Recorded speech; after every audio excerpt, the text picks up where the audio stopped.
Tonight, don't just watch the news. Become part of the stories that everybody's talking about tonight. Well, last night, all the social media buzz was surrounding the Ysleta School District bond proposal for nearly $500 million. Even more so for what the superintendent said about you, the taxpayer. Well, tonight, he's setting the record straight for us. I wasn't trying to be cavalier about the taxpayers and the fact that everyone's got their own financial reality and that it could be stressful and anxious for some of them. Also tonight, Border Patrol agents in El Paso, now part of a national test, armed with a new weapon. It's a discussion fresh and ready for you on our Facebook pages now. The Obamacare website with even more problems. Like, we're surprised to hear you sound off on this one. No way, we love your thoughts no matter what they are. And listen to this, Aggie fans. Someone done stole the NMSU basketball team jerseys. Up in Utah? What? Okay, Nichole, they are cutting me deep tonight. And what's with you wearing a UTEP jersey later, huh? Hey, I gotta rep the Miners. I know you do. Just teasing. Well, it was a windy afternoon. I'll let you know if we're in for a windy weekend. We'll take a look at the exclusive dustcast coming up in Storm Track weather. We're starting to feel a little bit better here. All have the sickness. Hey, it's all coming up next on ABC-7 at 9. Get ready. You become part of the day's news right now. Live, where news comes first. From the Mesilla Valley and Las Cruces to El Paso and the borderland. This is ABC-7 at 9 on the El Paso Las Cruces CW. Well, hello everybody. Thanks so much for joining us here on ABC-7 at 9 on the CW. I am Bob Harp. Nichole Gomez is our storm tracker and the one and only social media glue. That's not so good, right? You keep us together is what I'm saying. Hey, I like that. Okay, we'll keep it. Well, Bob, this newscast gives everyone at home a voice. So grab your laptops, your smartphones, because we want to see you on the CW. Absolutely. We're going to see you on the CW throughout the next 30 minutes, everybody. So as you get connected to the ABC-7 network right now on social media, let's get behind the stories, to the stories behind the social media buzz. All right, a follow-up to last night's big story where the head of the Ysleta school district was heard saying he was not really worried about the taxpayer. Not sitting well with a lot of people. Well, so leaders, by the way, if you didn't know, with the Ysleta School District, they're working hard to drum up support for a $452 million bond issuance going before voters in May. Superintendent Dr. Xavier de la Torre is making a point to visit all 63 campuses in the district. This morning, he visited Ysleta High School, where he spoke directly to the teachers. Now, we asked him about a comment that he made yesterday, the one that raised some eyebrows. It had to do with the taxpayers. And we're going to play back that comment, followed by his response. Take care of you and our children. Someone else can worry about the taxpayers. I think it was taken out of context, first of all. I think what I was trying to share with people was that simply because this is expensive, I can't retreat from it because my obligation is to be a voice for the students in the classroom, for the teachers in the classroom that at present are trying to instruct students in inadequate facilities. I wasn't trying to be cavalier about the taxpayers and the fact that everyone's got their own financial reality and that it could be stressful and anxious for some of them. Well, since last night, you've been blowing up our social media network. Rob telling us, I think he is getting paid to worry about his employees and the children, not his job to worry about the taxpayers. And Blanca saying administrators are overpaid. Teachers should get paid more. I am a homeowner and do not look forward to more taxes. Thanks for the comments, guys, and this story continues right now at KVIA.com.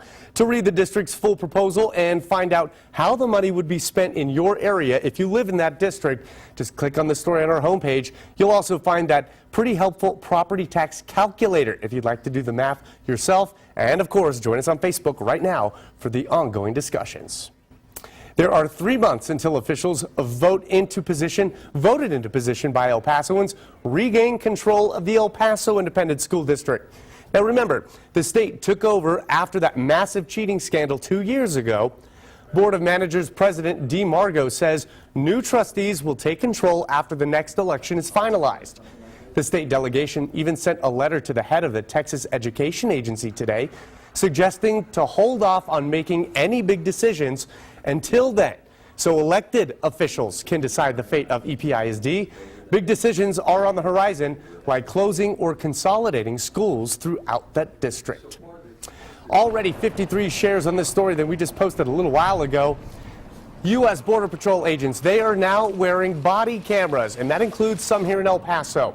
A 90-day test period is underway in areas like the El Paso sector and others in New Mexico and even up north. The Border Patrol wants to know if cameras can be used in the field to better serve the public and the agents. The Border Network for Human Rights telling ABC-7 tonight this will provide more transparency and accountability for agents.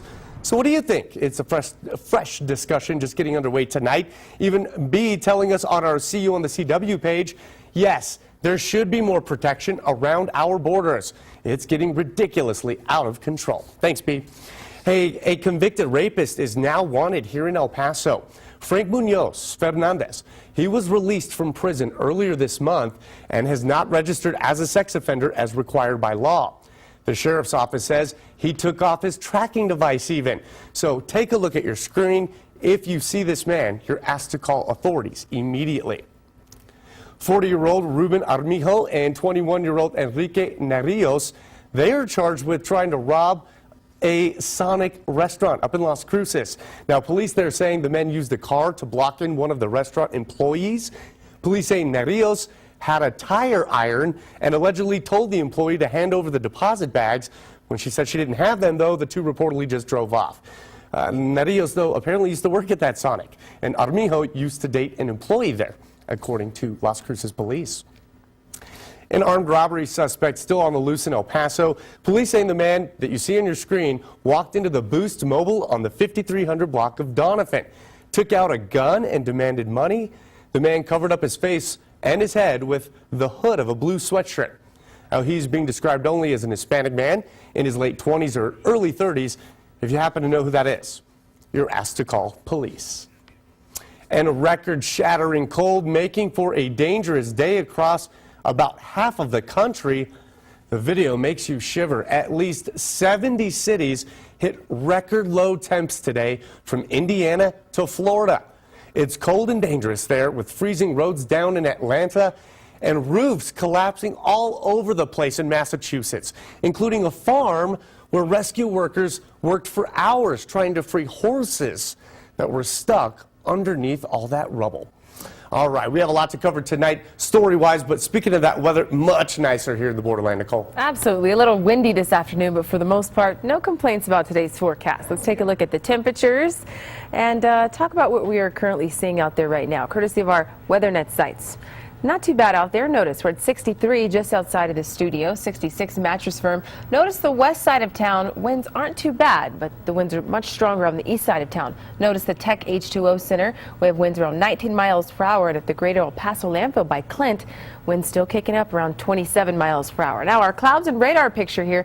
Notice we are seeing some moisture move in from the southwest, currently tracking through the Boot Hill of New Mexico and south of El Paso, and we may have to change the models around, or the numbers I should say, as far as rain chances go this weekend. We'll talk about that coming up in just a few minutes. Now our wind speeds right now at the airport, we're at 22, 31 Guadalupe Paso, still a bit windy out there. Our gust at the airport El Paso, 36 miles per hour. So the winds kick up this afternoon. They will continue this weekend. We'll talk about those rain chances and just how strong the winds are expected to pick up coming up in your full forecast. All right, thanks so much, Nicole. Live look at traffic right now, just in case you're wondering what the roads look like. This is I-10 and Hawkins flowing fine in both directions. Now keep in mind we've been seeing some of those freeway closures all throughout the week, but it is Friday night and we don't typically see them at this time. So if you're heading out and about, please drive safely. We want to make sure that you are back home safe and sound a little bit later tonight. Okay, Nicole, the ABC-7 social media network, that's what's buzzing with all the stories that we just gave everybody, and even more, people want to know how to connect. Well, now's your chance to get involved, and I promise it's easy. You can connect with us by using the name See You on the CW on Facebook, Twitter, and Instagram. Of course, the KVIA.com Facebook page is where most of the discussions are underway right now, and for breaking news updates, follow at ABC7 Breaking on Twitter. Okay, let's get to one of our stories buzzing tonight. Texas State Attorney General Ken Paxton is seeking to avoid a same-sex marriage that happened yesterday. And what he says, the ban was needlessly casted into doubt.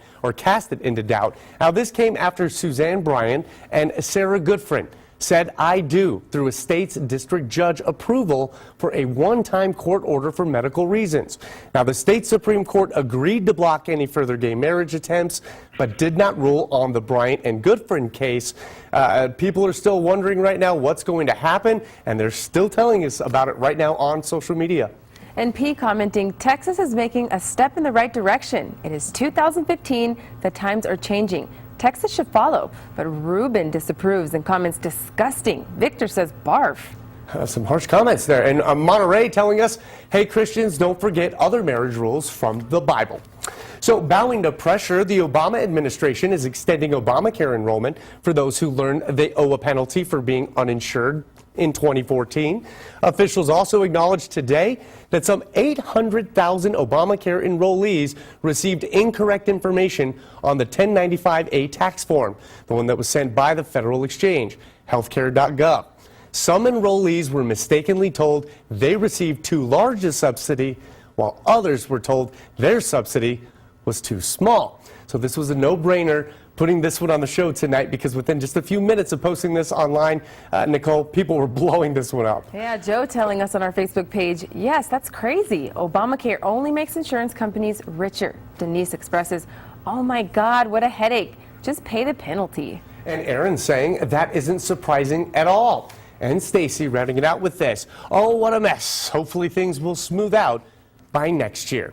This is the story that has me boiling tonight. First of all, the good news, the NMSU basketball team taking care of business against Utah Valley last night. Their 8th straight win, and it was worth a lot. NMSU now clinches the top seed in the WAC tournament. We knew this team was going to be good, but someone stole their jerseys. Are you kidding me? We have this story on our Facebook page, and it's getting some comments tonight. I have to start this one off, Nichole, just because I'm an Aggie. Love you, NMSU Ags. We should be Aggie proud, says Leslie. Proud that they want to emulate us. You go, Aggies. That's what I'm saying, Leslie. And Fernando keeps it simple. Classy, Utah. Of all places, you know? Yeah. It's supposed to be the utopia of America, right?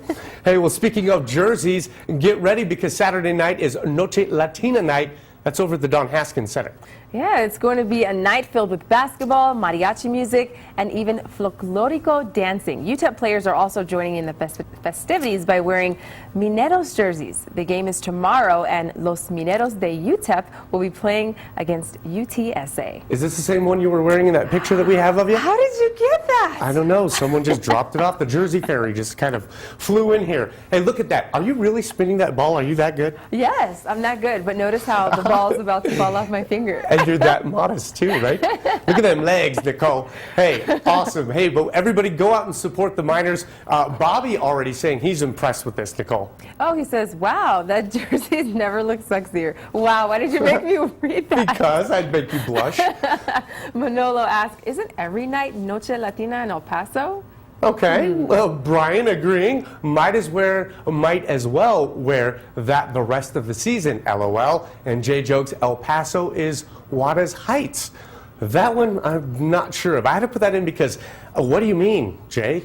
Yeah, right? I don't get it. I don't either. Okay, well, Nichole, another big story. This one is a done deal. Manny Pacquiao and Floyd Mayweather will indeed fight on May 2nd. Mayweather himself posted a picture of the signed contract online, even tweeting it. And while waiting for this one, the Mayweather could earn $121 million or more. Pacquiao's split would likely be about $80 million.